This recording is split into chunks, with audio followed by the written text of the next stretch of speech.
So all of you guys sing in some capacity, but you only sing, which is pretty unusual for indie rock bands, right? I feel weird about it sometimes. Like, to be honest, like I kind of want to play guitar, but my guitar playing is more like impressionistic than my band's music.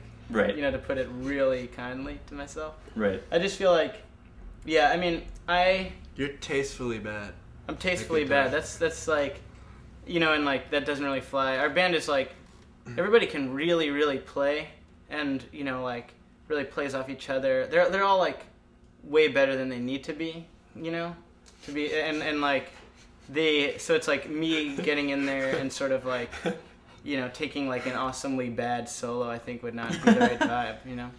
One of our producers who I brought to see you guys at Southpaw, you know, we were talking about this beforehand, and he said he hears some kind of throwback, some like 60s, some kind of like girl group in there. Oh yeah. You know? That for this record, that was like for the EP. The major touchdown for me was, at least for me, and probably for that was definitely a major part of. I mean, my singing, like when I hear my own voice, like I hear the girl group influence. Like I guess that I don't. I hear Ella convey Fitzgerald. I don't convey it that well, but like I like to me like I like if I would be like, oh, he's such a ripoff, I'd be like, oh, he's such a ripoff of like Ronnie Spector. Mm-hmm. You know.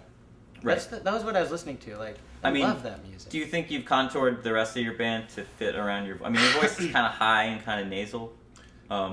What's funny about that question is we are constantly being told that, oh yeah, like that, like you guys write some pretty okay pop songs. Like you have a really fun live show, but your singer, wow, that voice is either like so unique or so good or like so bad or like crazy. It's like everyone has these really intense reactions to Lexy's voice, which is really interesting because I don't really hear it.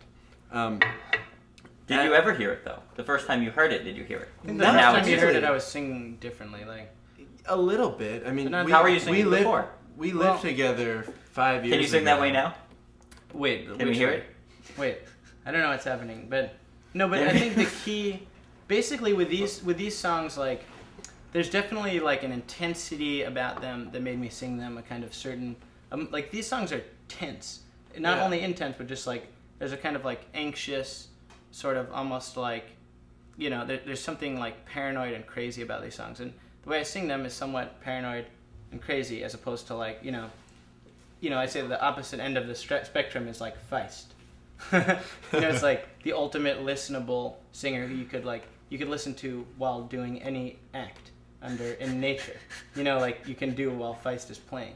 I'm always caught by is it Red Right Hands where you talk about I go blind each time I look for you? Yeah. You just sound mildly hysterical when you say that to me. That's how I was feeling at that time, I think. And the lyric really underscores that whole sort of same notion. Yeah. I feel like. But I mean, I feel like you do kind of subtle things with your voice. Whenever I see you live and you guys play Old Flames, I swear I hear that my favorite lyric of yours is "Your skin's too thin to know about it," and this tiny little amount of twang creeps into it. Absolutely, almost. That's exactly what I was trying to do. I mean, like it's good to know that some people notice those things because that's to me like the way syllables sound. Like can be the difference between me wanting to listen to a record and not wanting to listen to a record. Like phrasing, I used to be totally obsessed by it. Like I've been a little more into like more lucid lyrics these days, but like I used to write songs solely based on how they sounded, like the words sounded, like, and that IN, like thin. I'm always like another secret influence is my first concert, and a band that I always love that I get tons of shit for loving are the Allman Brothers, and like I think Greg Allman is such a good singer, and like even like in the way that guy in Kings of Leon sounds like him, so satisfying to me. I take endless shit for liking that type of singing and that voice from people I know.